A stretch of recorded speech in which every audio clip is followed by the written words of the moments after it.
রসমালাই কেকের কথা শুনলে কিন্তু জিভেতে জল এমনি চলে আসে। আমারও অনেক পছন্দের এই রসমালাই কেকটা ছিল 2 পাউন্ডের মধ্যে।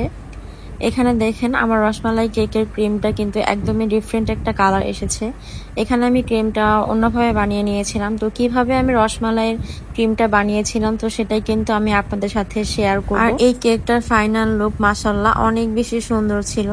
দেখেই কেন জানি মনে হচ্ছিল যে না, কেকটা খেতে অনেক বেশি মজা হবে।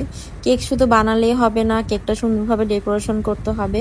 ডেকোরেশনের উপরে কিন্তু কেক খাওয়ার একটা রুচি আসে। এই ফার্স্ট আমি রসমালাই কেকের ক্রিমটা এত মজা করে বানিয়েছি দেখেই মনে হয় এত বেশি মজা হয়েছে। এই কেকের ক্রিমটা আমি এবার হুইপ ক্রিম ইউজ করেছিলাম। তো ফার্স্টে আমি যে ক্রিমটা বরফ ঠান্ডা অবস্থায় নিয়েছিলাম, তারপর রসমালাইয়ের যে মালাইটা ছিল সেই মালাইটা আমি ঘন করে জাল করে নিয়েছি। নেওয়ার পরে সেটার সাথে মিক্স করে আমি দেন বিট করে নিয়েছি।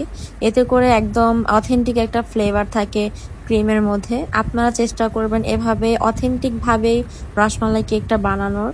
অনেকে আমরা আছি জাস্ট হুইপ ক্রিম দিয়ে ভিতরে কিছু রসমালাই দিলে কিন্তু হয়ে যায়। অবশ্যই চেষ্টা করবেন রসমালাই কেকের লেয়ারগুলোতে রসমালাই তো দিবেন, মালাই দিবেন, এরপর যে পেস্তা বাদামের যে গুঁড়োটা থাকে সেটা দিয়ে দিবেন। এতে কেকটা খেতে কিন্তু অনেক বেশি মজা হয় এভাবে করলে। কেকটা আমি কিন্তু টার্ন টেবিলের উপরে ডেকোরেশন করে নিয়েছি। এই তো দেখতে পাচ্ছেন না যে আমার কেকের মধ্যে একটু গুড়ি গুড়ি। তো যখন আমি রসমালাইটা যে মালাইটা ছিল সেটা একটু ঘন করে জাল করে নিয়ে ক্রিমের সাথে বিট করেছি। তো ওটা তো একটু দানাদার ছিল, ছানা ছিল দেখে বিট হয়নি ভালো মতো, এই জন্য একটু এরকম দানা দানা দেখা যাচ্ছে ক্রিমের মধ্যে। আসলে এই ক্রিমটা খেতে অনেক বেশি মজা হয়েছিল। এমনিতে এবার হুইপ ক্রিমটা অনেক বেশি খেতে মজা, তার মধ্যে যেহেতু রসমালাই কেকের জন্য করেছিলাম তো খেতে আরো তো বেশি মজা হবে। তো কেকটা আমি এই বক্সের মধ্যে দিব। কেকটা ছিল গিফটের। কেকটা কিন্তু আমি কাউকে গিফট করিনি, আমার শাশুড়ি একজনকে গিফট করেছিল। তো আমার কাছে অর্ডার করেছিল, অর্ডার বলতে আমাকে সবকিছু এনে দিয়েছিল। কেকের ক্রিম প্লাস রসমালাই, আরো যা যা লাগে রসমালাই কেকের জন্য, পেস্তা বাদাম। তো এটার সাথে কিন্তু আমি বাসার জন্য একটা কেক বানিয়েছিলাম। ওই কেকটা আমি জাস্ট কোনো ডেকোরেশন করিনি, কিন্তু ওই কেকটা দেখে আর আমার কেকটা দেখে মনে হচ্ছিল যে না, এই কেকটাই বেশি মজা হবে। কিন্তু একই কেকের বেস, আমি ভিতরের কেকের লেয়ারগুলো কিন্তু সেম টু সেমই সব রেখেছি। তারপরও ক্রিমের টেস্টও কিন্তু একরকমই। তারপরও যেহেতু এটা অনেক সুন্দরভাবে ডেকোরেশন করেছিলাম, সাজুগুজু করা জিনিস দেখতেও যেমন সুন্দর আর খেতেও তো মজা হবে। এই কেকটা হওয়ার পর আমি কেকের পিকটা আমার ফেসবুক স্টোরিতে শেয়ার করি। তো করার পরে সবাই এত বেশি মেসেজ দিচ্ছিল, কেকের প্রাইসটা জানতে চাচ্ছিল। কেকটা সবার কাছে অনেক বেশি পছন্দ হয়েছিল। তো ডেকোরেশনটা যেহেতু সুন্দর ছিল এর জন্য। এরকম ডেকোরেশন আমি আগে করিনি। তো এবার ভাবলাম যে না, যেহেতু আমার কাছে পেস্তা বাদাম অনেক পরিমাণে রয়েছে, তো এই জন্য আমি আসলে ডেকোরেশনটা করে দিই। আমি ডেকোরেশন করার সময় ভাবিনি যে না, কেকটা দেখতে এত বেশি সুন্দর হবে। সেদিন আমি অনেক তাড়াহুড়ো করে কেক বানাচ্ছিলাম, যেহেতু শুক্রবার ছিল।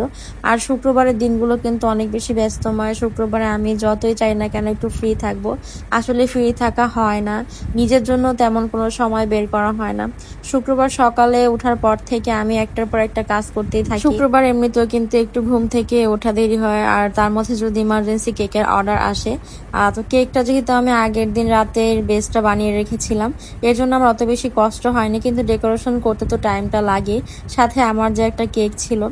আর শুক্রবারে কিন্তু সবাই একটু অনেক বেশি রান্নার রেসিপিটা বাড়িয়ে দেয় যে না, একটু বাড়িয়ে রান্না করবে, একটু অন্যান্য রেসিপি করবে। তো আমার ক্ষেত্রেও কিন্তু একদম সেম, যে না শুক্রবার রান্না বাড়াটা একটু অন্যরকম হবে, রান্নার আইটেমগুলো একটু বেশি থাকবে। আমার মনে হয় যে না, আমার কাজের সাথে সময় আসলে যাচ্ছে না, সময় আরো বেশি দরকার, কিন্তু আমার অত বেশি ক্লান্ত লাগে না। আমার রান্না করতে অনেক বেশি ভালো লাগে। এই রান্না থেকে আমার এই বেকিং সেক্টরে আসা, বেকিং এর কাজ শেখা, নতুন নতুন যে রেসিপিগুলো আছে সেগুলো ট্রাই করতে অনেক বেশি ভালো লাগে।